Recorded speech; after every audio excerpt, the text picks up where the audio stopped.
elaborate fountain pens. Oh my God, Justice Reed.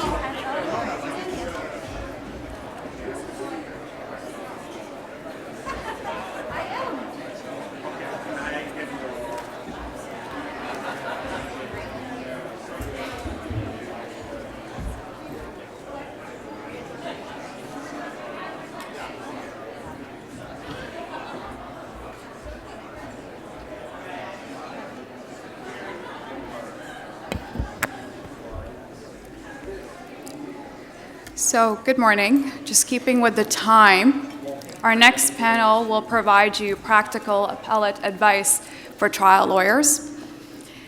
You do have the full bios of our speakers in your materials, so I will be brief. Justice Coroza was first appointed in 2009, where he sat in St. Catharines until 2013. He was then appointed to the Superior Court of Justice in the Central Region. Since April 2020, he has been at the Court of Appeal. Justice Verner did appellate work as a criminal defense lawyer, and she was appointed in 2020 to the Superior Court of Justice and presides in Oshawa. Justice Ohler devoted her life to appellate practice, and she was appointed a few weeks ago to the Superior Court of Justice and will be presiding in St. Catharines. I'd also like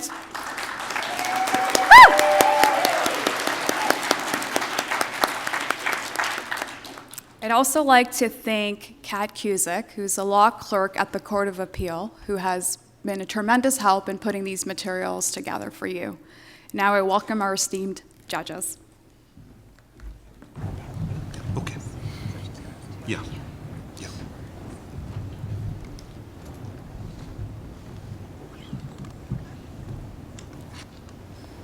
All right. So we thought the format would be, first we will talk about how trial counsel can protect the record while thinking about how can you assist appellate counsel if necessary. The second topic of ineffective assistance of counsel. And the third topic, we wanted to leave you with some nuggets if you're thinking of starting your own practice for appellate work.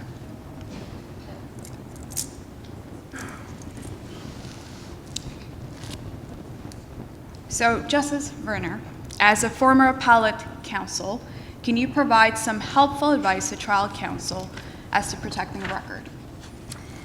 So I'm going to start out by saying that of the three of us, I'm the only one who hasn't been in a Court of Appeal courtroom since before COVID, either virtually or in person. But having prepared for today with the two of them, I think my tidbits are still relevant. So I'd start out by saying my first piece of advice in the question being, how do you pad the record, is don't focus on padding the record for the appeal. Focus on winning the trial. I say that for two main reasons. One, obviously, it's a lot easier to win at trial than it is on appeal, especially now. Thank you. Steve? No offense. No offense taken. But secondly is that I find that when trial lawyers focus on padding the record, they end up trying to raise every possible issue, every possible objection, hoping the trial judge is going to make one mistake. At the end of the day, I actually found as an appellate lawyer it easier to win an appeal on an issue that wasn't raised by defense counsel and wasn't considered by the judge. And I'll just give you two examples from my practice to give you a sense of what I'm talking about. One case is R.V. McIntyre. It was a first-degree murder case. The trial counsel did a fabulous job of showing, that was their job, to show that she was likely, or at least in my view, likely not guilty of first-degree murder, but guilty of second-degree murder or manslaughter. Unfortunately, the jury didn't see it like I did. They convicted of first-degree murder. When I got to the Court of Appeal, I raised an issue that hadn't been raised at trial, which was that there was an error with respect to the definition of murder as it pertained to first-degree murder only. After I convinced the Court of Appeal that there was this error, coupled with the fact that the trial counsel did their job in showing that there was a good chance that the accused was only guilty of second or manslaughter, the Court of Appeal had, in my opinion, and in the end happened, no choice but to allow the appeal and send it back for a new trial, even though it hadn't been raised at trial. And just, I'll give you one other example to show you that this happens. It happened with every panel I had. So although I think Steve he wasn't one of the people I appeared in front of, but every panel I had the same approach, that I try to find issues that weren't raised.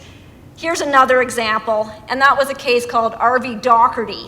And again, the trial counsel did a fabulous job of showing that Mr. Doherty was quite possibly acting in self-defense when he killed the deceased. The issue that I raised on appeal was that the trial judge left the jury with the impression that they could consider Mr. Doherty's failure to retreat from his own home in assessing whether he acted in self-defense, which at the time was wrong in law. Now, it wasn't an issue that was raised at trial. There was no objection to it, but because the trial counsel did their job of showing that he was quite likely not guilty of any offense because he acted in self-defense, and because I showed that there was an error in the evidence that the jury could consider on the issue of self-defense, again, as I see it, the Court of Appeal had no choice but to allow the appeal. So my first point is, long story short, focus on winning the trial. That's the best way to pad the record. Having said that, there are a couple of points that I would say, if you are thinking about it in the back of your mind, is when you're thinking about an appeal, you have to keep in mind that the Appellate Counsel and the Court of Appeal, all we have is the record. We aren't in that courtroom. We don't have the documents that aren't made exhibits. So my second point is, everything that's referenced in either a submission or a question should be made an exhibit. If not a numbered exhibit, a lettered exhibit. And one thing, for example, that trial counsel often miss is if you're giving a transcript to a witness to refresh their memory, make it a lettered exhibit. Now, it's not going to give you a ground of appeal, but it may be relevant at the end of the day, showing that one of the errors that we convinced the court the trial judge made was a reversible error. So it doesn't hurt to even make transcripts that are just being read in silence exhibits. The other one that I hope everyone already gets is every draft of the charge should be made a lettered exhibit. That's key on appeal for the appellate record. And my next point, sticking to the fact that we only have the record, is the fact that we don't get to see the witnesses, we don't get to see the accused.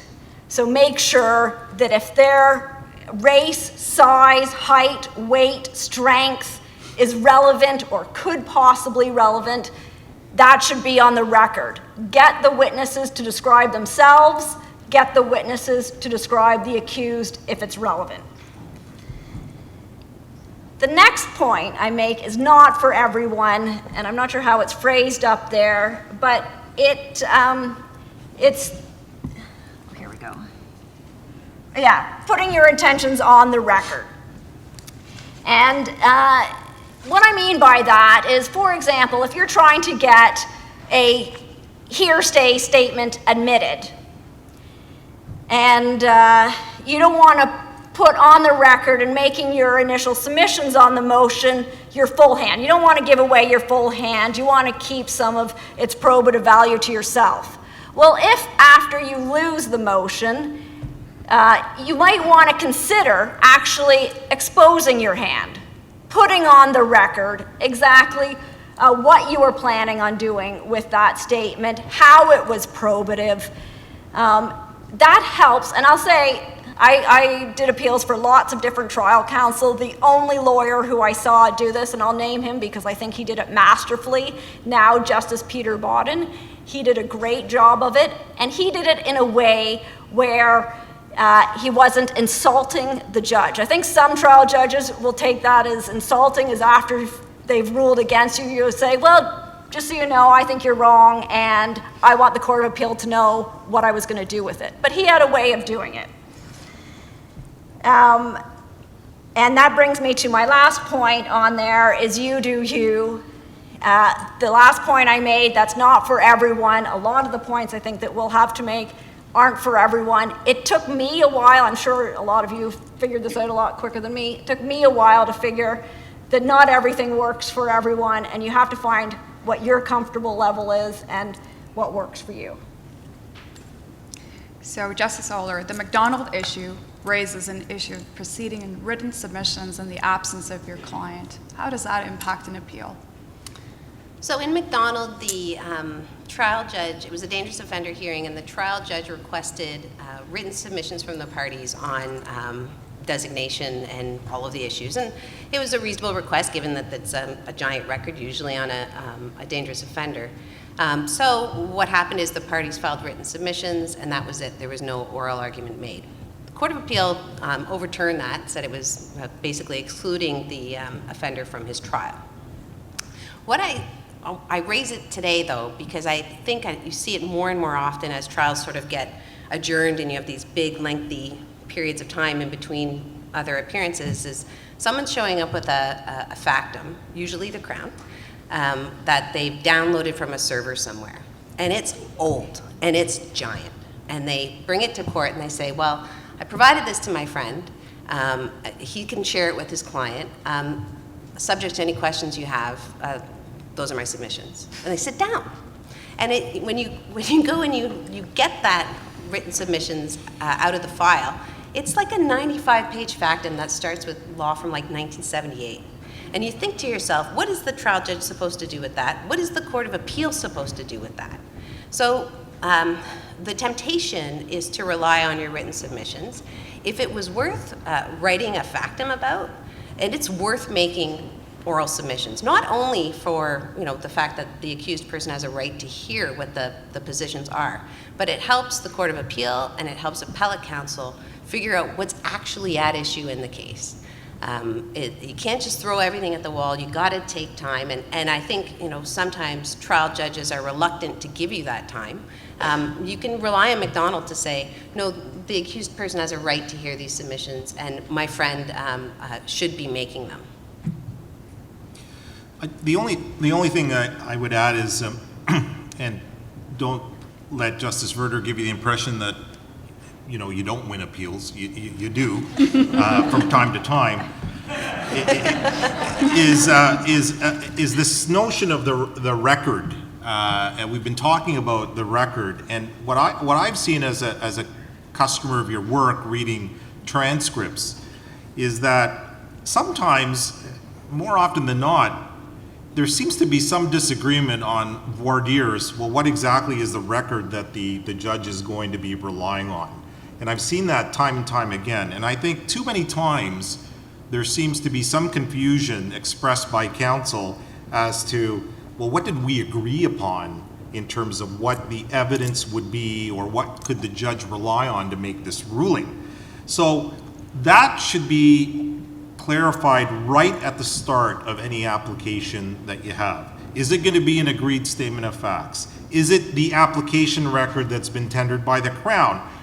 And maybe there's a statement in there. Is it going to be viva voce evidence?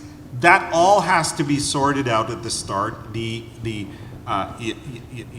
notify the judge, it's put on the record, this is the record that you're going on. Otherwise, what happens is the judge starts looking at other things, thinking that this was all going to be part of the record when you didn't have that agreement. So I would just want you to keep that in mind. So, Justice Ohler, when you were appellate counsel, how did you handle arguments by the Crown or the panel that errors complained of were not raised by trial counsel, not objected to, or appear to be a tactical decision? So I generally just shrug, because an error is an error, and a wrong is a wrong, and they are primarily an error-correcting court. So Does it make life more difficult for appellate counsel? Sure. Is it determinative? No. And now we have Abdullahi that tells us it is the trial judge's responsibility to make sure that, that errors are not committed.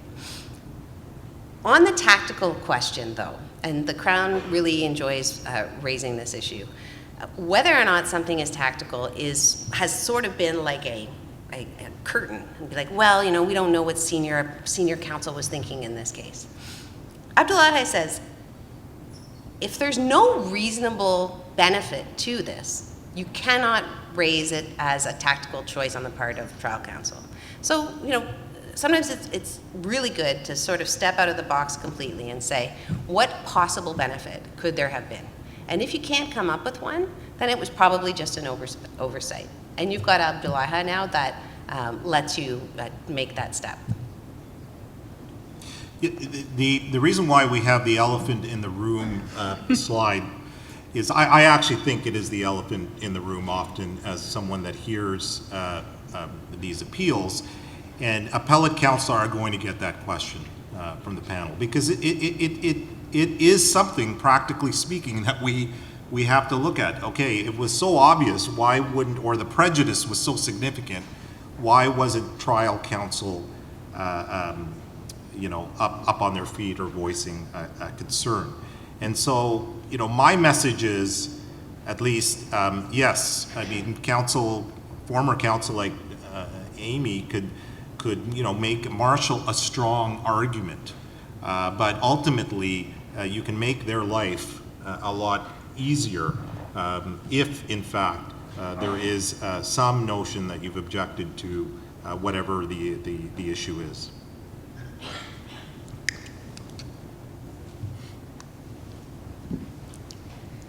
So, Justice Coroza, as an appeal judge and a former trial judge, what are some of the common issues that get raised on appeal that trial counsel often remains silent? Okay, before I actually answer that question, I do have some general observations about objections. You know, there's, number one, there is a difference, I think, between jury and non-jury trials. You know, you fail to object in a judge alone trial. There's some flexibility there. Trial judges are presumed to know the law because that's how, you know, the system operates. We accept that judges can disabuse their minds if they hear prejudicial evidence. The problem is with juries, you don't know what they're thinking, right? And so that's a lot more difficult. So, you know, the context is important. Is this a jury or a non-jury where you didn't object? The second thing is that I think more and more, and you know, I'm seated with two trial judges, judges are becoming a lot more proactive right at the beginning to make sure that there's no surprises. So if a judge who is very proactive at the beginning sits down and says, okay, I want to know, are there any issues with voluntariness? Are there any issues with hearsay? Is there any prior discreditable conduct that's going to be introduced by the Crown? That's a good thing, because it starts to focus people on certain issues. And the flip side of that is that if you know in advance that there are statements like hearsay statements, prior consistent statements, and you're not going to be objecting to because you've got some agreement with the Crown, or the Crown says, I'm only leading this for a particular area, that should be put on the record right at the beginning so the judge knows, you know, yeah, okay, well, that can go in, and I don't have to worry about it. I'm sitting as a trial judge. And then the judge will think, well, I got to instruct the jury mid-trial. And so your failure to object puts that into context, because at the beginning, everyone knows what the playing field is like. My final point, practically speaking, on objections is, you're in front of a jury, and you have frequent objections where you say, I'd like the jury excluded. That jury's going to get pissed off. They really, really, truly are. And I can say that often a lot of your objections can be made in the presence of the jury. Some can't, but a lot of them can't. So you know, you don't have to say each and every time, I'd like the jury excluded. By about the fourth time, the judge is going to get really, really angry. And so, and the jury is, and it interrupts your flow. So keep that in mind. You know, many counsel ask for the jury to be excused. You don't need to have them excused if it's just, you know, that's a leading question or that's hearsay and it isn't really something that is going to be problematic. So with the Crowns, when I go to speak to the Crowns, I tell them, you know, there are two areas that they generate a lot of work for us at the Court of Appeal. And so I think the two areas are the areas that you might want to brush up on the law. And the first general big area is improper Crown cross-examination. And I know, you know, trials are not easy. And in the heat of the moment, you might miss something. But it is very important to keep in mind some of the no-nos that are well established, or at least some of the issues that have been raised in the past. So, you know, number one, the Crown isn't permitted to ask your client to comment on why witnesses might lie, comment on the truthfulness of the complainant or the police witnesses, because the burden of proof is reversed. Number two, questions that the Crown asks about your client's access to disclosure. Problematic, potentially, same reason. It's a trap, really. Three, the Crown can't comment on why certain witnesses haven't been called to support the defense. Alibi might be the exception, but sometimes, you know, you see the questions straying. Four, cross-examining your client on why they reacted a certain way when confronted with the allegations. And more we're seeing appeals that have that as a ground of appeal, often without any objection. And fifth, and this is a tricky one, cross-examination on the exercise of the right to silence. And when I speak to your colleagues on the Crown side, I tell them that this is a biggie. Cross-examining on what the accused did or did not tell the police upon detention is very tricky, and the law is very complicated. And I would suggest a good starting point for you before you go into any trials and you anticipate that your client's going to be cross-examined on their statement is our decision in Guimet, 2022 ONCA 436. And you'll see a good review of the law on this, because what happens often is that you'll see there is a right to silence, but the cross-examination kind of strays that and uses that right to silence as a sword for the Crown, suggesting that if that evidence at trial by your client or their details that they're giving were true, they would have told the police at an earlier opportunity, right? At an earlier opportunity, you know, during the statement that they gave. Guimet is an important case, and I suggest to you that you all read it before your client hits the box. The second big area, prior consistent statements. You know, when I sit criminal for the week, there's typically an appeal with a prior consistent statement ground of appeal. It generates a lot of work because they're often in the context of sexual assault trials. And, you know, you're defending a sexual assault jury trial, you have to be prepared to deal with the issue because they're presumptively inadmissible, and the exceptions to the evidence are really difficult sometimes in practice to apply.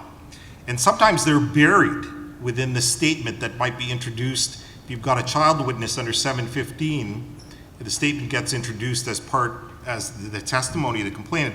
That prior consistent statement is buried in there and you haven't really thought it out. And so it's important to address the admissibility of those statements when they're first introduced. With the jury, if you don't object, or at least haven't really thought about the issue of the admissibility, it's kind of late to be doing that, I think, in the pre-charge conference or just before you're about to close, because it's kind of marinated with the jury, this prior consistent statement.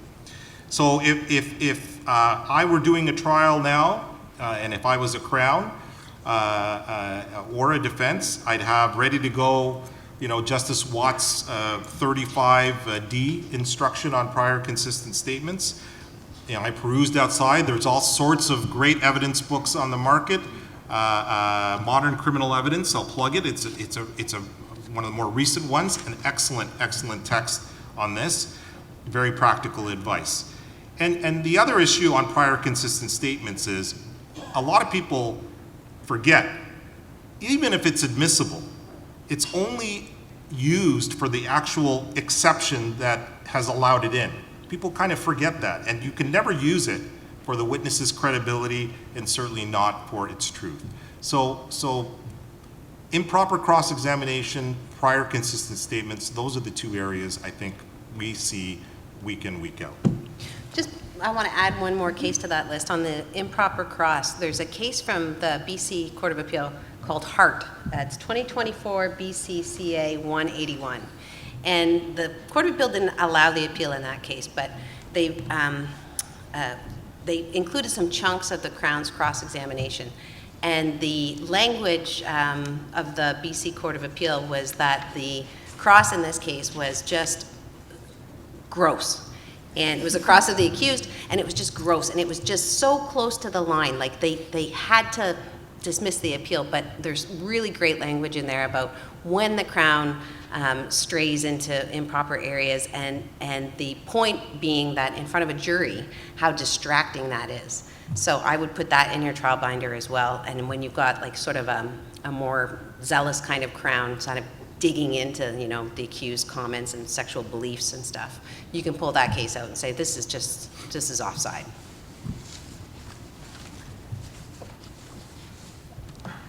So, Justice Coroza, IAC grounds of appeal are sometimes advanced in the Court of Appeal.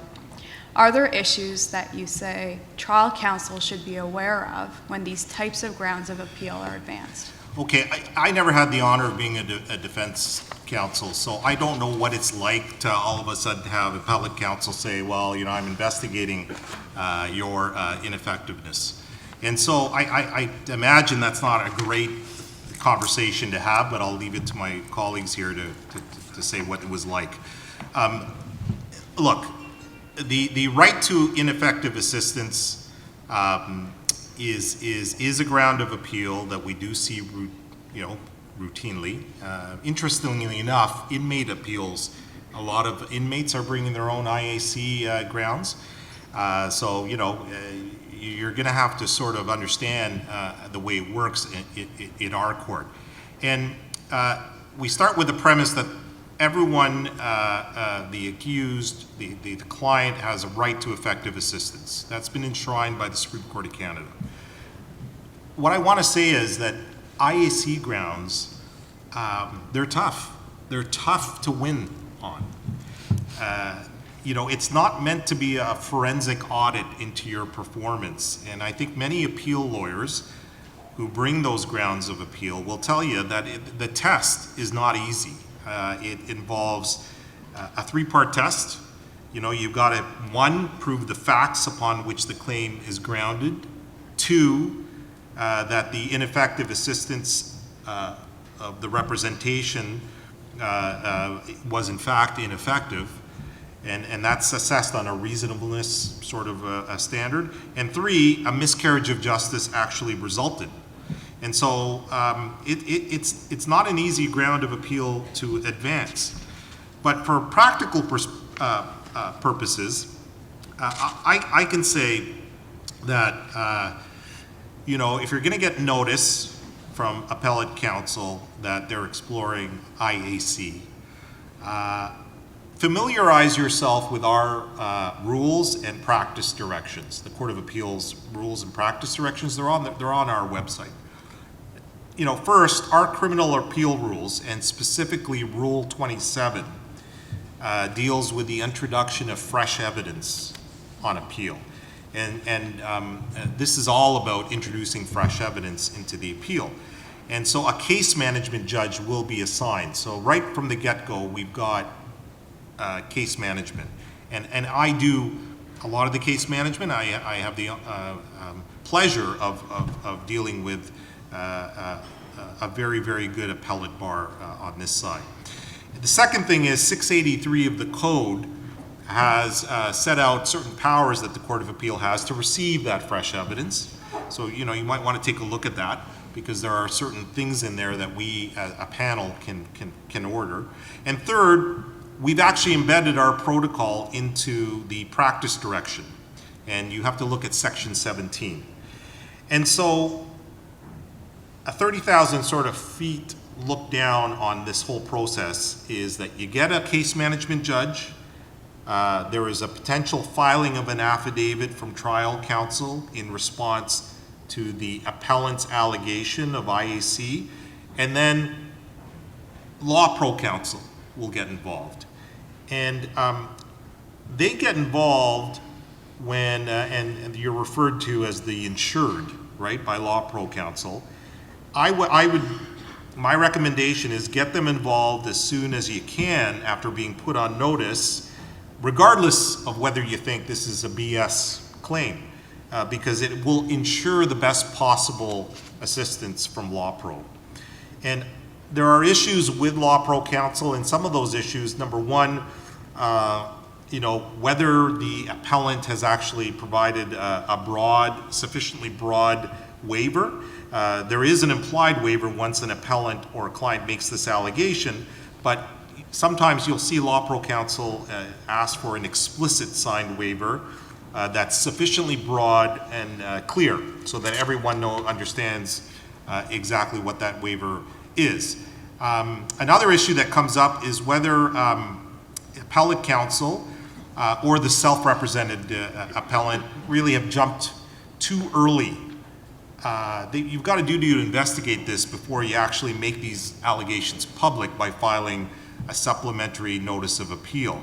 And the third thing is the actual trial file, your trial file. If the proper direction and authorization and waivers are in fact signed, you've got to turn over that entire file, and that includes correspondence and communications. And sometimes we have in these management calls issues where law pro counsel have raised it. Inmates, okay? We're seeing a lot more of these types of claims put forward by inmates. When Justice Rosenberg was on our court, there was a pilot project where inmate duty counsel did the screening, and if there was something there, the inmate could then have a limited 684 appointment by counsel to look into whether it was worth pursuing. I'm not sure that that project still exists, but I think there is talk about bringing it back, and you might want to speak to someone from the pro bono inmate program. But if the inmate wants to raise the claim, they often will draft the affidavit, and it's the Crown that does a lot of the heavy lifting to make sure that the documents are getting filed properly. And then when an examination of yourself is scheduled, the inmate will examine you, and that's usually done during an inmate week over by Zoom, usually during the inmate sitting weeks. So that's our protocol for IAC claims, and familiarize yourself with it so you understand what's going on in terms of that ground of appeal. So, Justice Ohler, how should trial counsel respond to a notice from appellate counsel who is investigating that claim? So getting a call from appellate counsel asking for a copy of your file is like getting a call from the Law Society. Understand that appellate counsel has a duty to investigate it, but nobody wants to do this, okay? It's long, it's probably gonna go nowhere. It's a very difficult ground of appeal to raise. If I call you and say, you know, I hear that, you know, you pressured him to plead guilty, and you've got written instructions to that effect, send it to me, right? The investigation is done. So you can call Law Pro right away, but I would consider the source and the seriousness of the IAC claim, right? Totally in inmate appeals, guys don't understand why they've been convicted, must have been the lawyer's fault, and a lot of those are unmeritorious and go nowhere. So your willingness to cooperate in the early days can make that claim go away. I'm also seeing now a lot more trial lawyers are asking for permission to record meetings with their clients where they're getting instructions, right? If that's a thing that you're doing, you know, a little heads up to appellate counsel. I've got written instructions in my file. I've recorded all my conversations with my client with his permission. Will make this process go that much faster. And I guess the thing to remember is when you get that call, consider the source. And before you make that call, consider your position. When you first start doing appeals, everything looks like ineffective assistance of counsel. You think you've got a ground of appeal, counsel didn't object, oh no, now I've got to do ineffective assistance. And you really don't. So you're reading the Court of Appeal website every day, you can see who's arguing appeals on a regular basis. Appeal lawyers are usually at their desk and happy to have the phone ring. So just call and say, hey, you know, I saw you argued an appeal on this issue. I'm worried that I have to do an ineffective assistance of counsel. What do you think about it? And I'm telling you, the appeal bar is so happy to speak to anyone, really. I know I was. When the phone rang, I was super excited about it. And it will make your life a lot easier to do that. So we are now working so much in silos that it feels like we can't reach out to each other, but you know, talking it through with another appeal lawyer, especially if you're just starting out doing appeals, is just the best way. I got news for you, Amy. You're a judge. No one's going to call you anymore. It used to be Loom.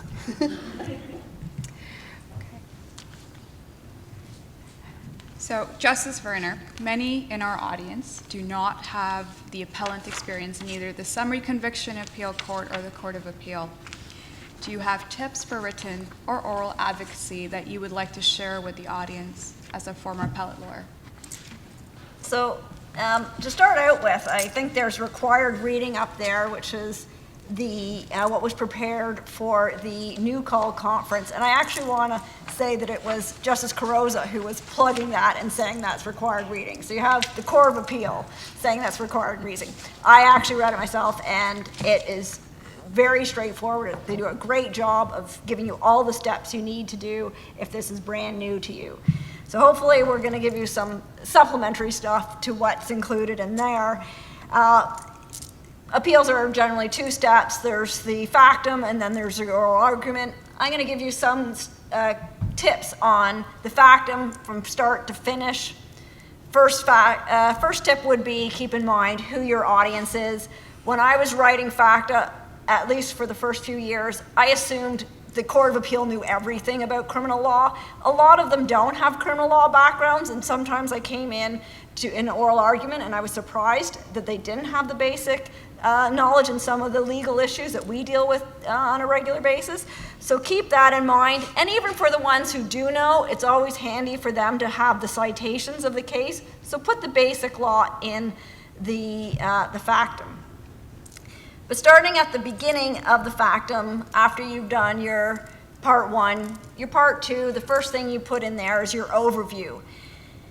And what I like to think of the overview is what you talk to a friend and who's not in law and really doesn't want to hear much about your case, but you want to tell them what you're working on and show why this guy was wrongfully convicted. So you say in very short form what the facts were, why he shouldn't have been convicted, what was the evidence that really was weak in that case, and what were the errors, what really went wrong.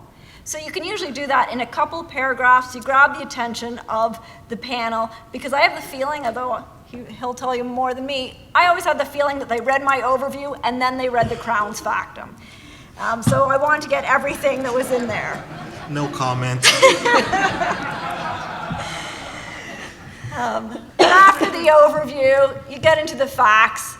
My tip about the facts is do not shy away from the Crown's strongest facts.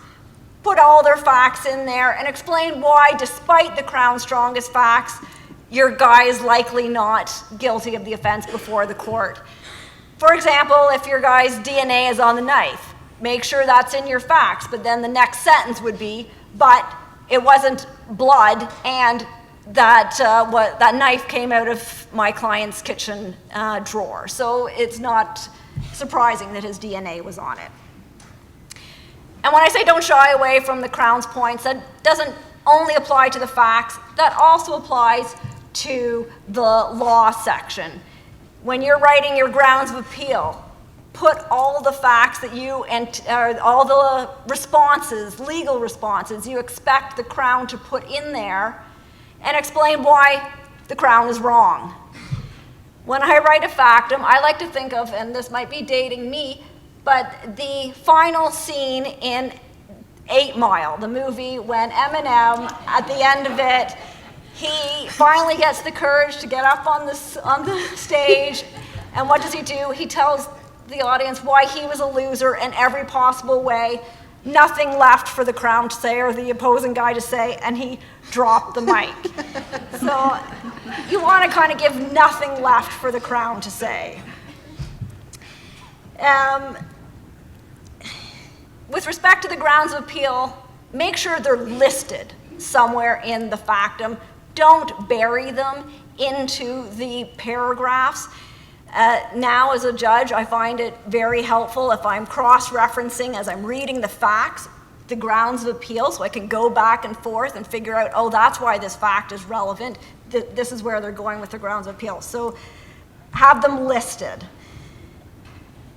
With respect to each ground of appeal, don't just go through why it was an error. Explain why the error impacted the verdict. And on that note, when I was a trial lawyer, a lawyer rather than a judge, some trial lawyers or appellate lawyers who were just starting in would give me their factums to read. And sometimes I would get facta for a guy that was acquitted of first-degree murder but convicted of second-degree man, and they would have grounds of appeal that only related to the instructions in first-degree murder. That's not a ground of appeal. The guy wasn't convicted of first.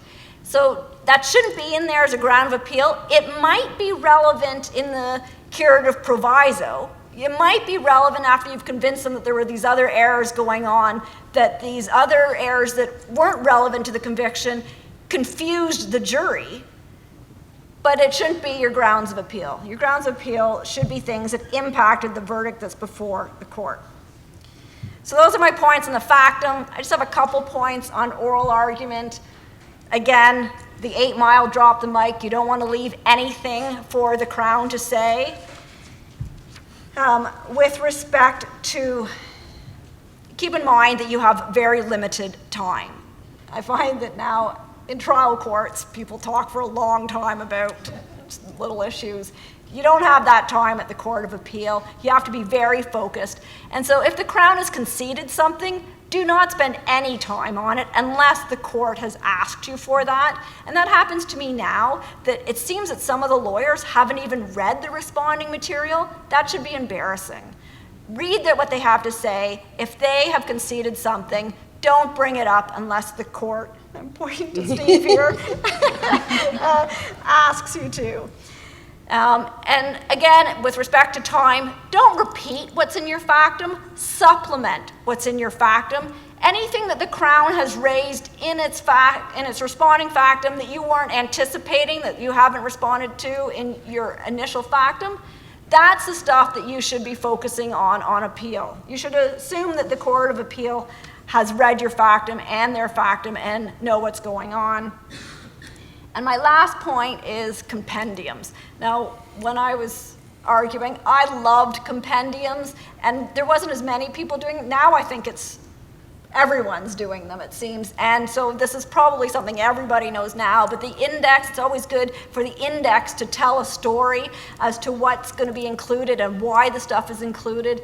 And I like to include in my compendiums the key little quote. So I'd take a couple pages of the transcript to give it context, but the quotes that really supported your grounds of appeal, the time that you're not going to have time to put in your factum because you have to keep it to 30 pages, and you're not going to have time in your 2 hours that they give you to argue a homicide appeal, you're not going to be able to refer to all of them. But when you're in the oral argument and you're starting to get a sense of what the Court of Appeal is interested in, then that's the time you can take them to those quotes from that ground of appeal and show, yeah, you should be interested in this ground of appeal. Look what actually was said. And the quotes themselves make the argument stronger than submissions. I'm going to talk about paper compendiums, but I'm going to stop. And I don't know if there's a rule about when the compendiums are due. You know, the Court of Appeal would love for you to file your compendium. There's a rule. Is there a rule? They want it early, whatever. Sometimes it's not. But you'll often get the Crown's compendium early. And first thing you do when you're preparing your oral argument, grab their compendium, take it to the record, whatever they put in their compendium, go check on either side of their pages, okay? Because often, you know, putting the evidence in context will take it out. Number two, you should file a paper compendium. You should bring it with you to the hearing. So I put on the screen how to make a PDF so that your page numbers of your paper copy and your PDF copy will match up. Now, sure, we're all going to be electronic and green, and that's great. But there is something, if you've never done it before, way more satisfying about dropping that heavy book on the podium, opening it up, flip, flip, flip, and waiting for the panel to catch up with you. When they're going like this, you're not really sure what they're actually looking at, but you can stand and wait for them to open tab 2. It is such an effective tool for collecting yourself, but making sure that they're looking at exactly what you want them to look at. Of course, we trust the Court of Appeal to be going to the right PDF page, but the power of the paper is really significant. And if you didn't do appeals before COVID, then you don't know what that sound is like and how terrifying it can also be when you hear thud coming up from the panel. So that's my big thing on the compendiums. Use the other side's compendium to prep. Put their feet to the fire as much as you can and bring a paper copy. I don't think I've ever had a panel be mad that I handed up a paper copy of my compendium. Do the instructions that we've given them make sure that the PDF electronically and the paper copy line up? Yes. Okay. Yes. So that's what those slides are about. So that if you're at PDF page 5, it's Bates number page 5 of your paper compendium too. I say this because every week, and I'm not kidding, one of my colleagues will say, does it match up? And inevitably they say no. And it's a problem because some of us are fully electronic. That's all we use. Some of us love the hard copy that's dropped.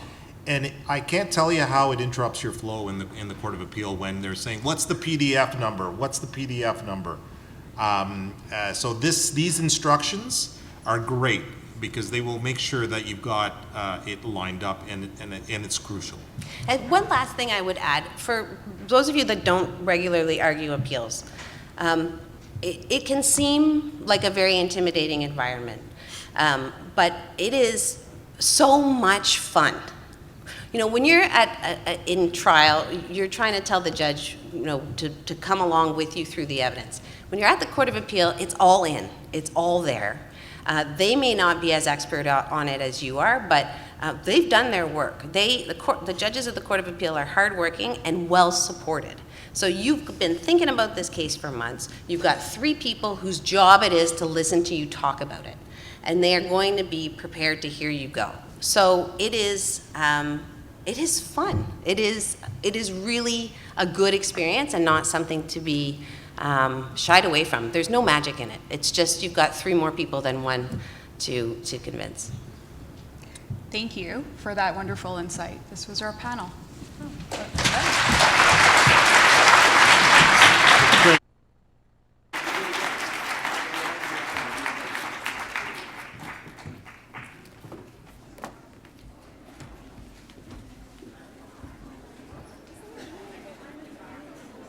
Yeah, there is now.